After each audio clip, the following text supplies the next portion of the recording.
taking control. In fact, not saying I take no responsibility initially. Anyone who's responsible for that many deaths should not remain as President of the United States of America. The expectation is we'll have another 200,000 Americans dead between now and the end of the year. If we just wore these masks, the President's own advisors have told him, we could save 100,000 lives. Folks, I will take care of this. I will end this. I will make sure we have a plan. You know, I've said it often. The cure cannot be worse than the problem itself. And that's what's happening. And he wants to close down. He'll close down the country if one person in our massive bureaucracy says we should close it down. Vice President Biden, your response. Simply not true. We ought to be able to walk and chew gum at the same time. We ought to be able to safely open, but would they need resources to open? Take a look at New York and what's happened to my wonderful city for so many years. I loved it. It was vibrant. It's dying. Everyone's leaving New York. Take a look at what New York has done in terms of turning the curve down in terms of the number of people dying. And I don't look at this in terms of the way he does.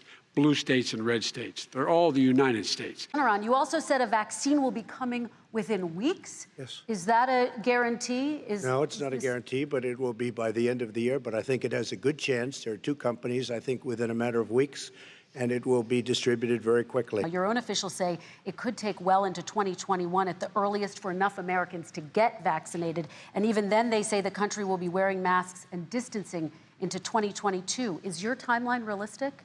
No, I think my timeline is going to be more accurate. I don't know that they're counting on the military the way I do, but we have our generals lined up, one in particular that's the head of logistics. And this is a very easy distribution for him. He's ready to go as soon as we have the vaccine. And we expect to have 100 million vials. As soon as we have the vaccine, he's ready to go. This is the same fellow who told you this is going to end by Easter last time. This is the same fellow who told you that, don't worry, we're going to end this by the summer. We're about to go into a dark winter, and he has no clear plan, and there's no prospect that there's going to be a vaccine available for the majority of the American people before the middle of next year. He did virtually nothing, and then he gets out of the hospital and he talks about don't worry, it's all going to be over soon. Come on, there's not another serious scientist in the world who thinks it's going to be over soon. President Trump, your reaction? I say over soon. I say we're learning to live with it. We have no choice. We can't lock ourselves up in a basement like Joe does. We have to recover. We can't close up our nation. We have to open our school, and we can't close up our nation, or you're not going to have a nation. He says that we're learning to live with it. People are learning to die with it.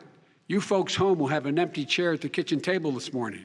That man or wife going to bed tonight and reaching over to try to touch out of habit where their wife or husband is gone. Learning to live with it. Come on. We're dying with it. He went on record and said to one of your colleagues, recorded, that in fact he knew how dangerous it was, but he didn't want to tell us. He didn't want to tell us because he didn't want us to panic. He didn't want us. Americans don't panic. He panicked. I made it clear that any country, no matter who it is, that interferes in American elections will pay a price. They will pay a price.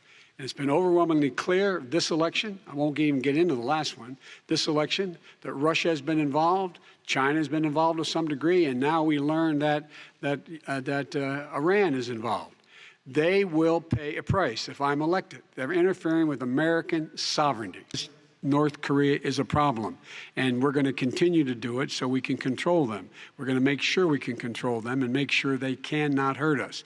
And so if you want to do something about it, step up and help. If not, it's going to continue. What has he done? He's legitimized North Korea. He's talked about his good buddy who's a thug, and he talks about how we're better off. And they have much more capable missiles, able to reach U.S. territory much more easily than ever did before. You know what, North Korea? We're not in a war. We have a good relationship. You know, people don't understand. Having a good relationship with leaders of other countries is a good thing. Very dangerous period in my first 3 months before we sort of worked things out a little bit. Okay. There was they left us a mess. What I would like to do is a much better health care, much better, will always protect people with pre-existing. So I'd like to terminate Obamacare, come up with a brand new, beautiful health care under what he wants to do, which will basically be socialized medicine. He won't even have a choice.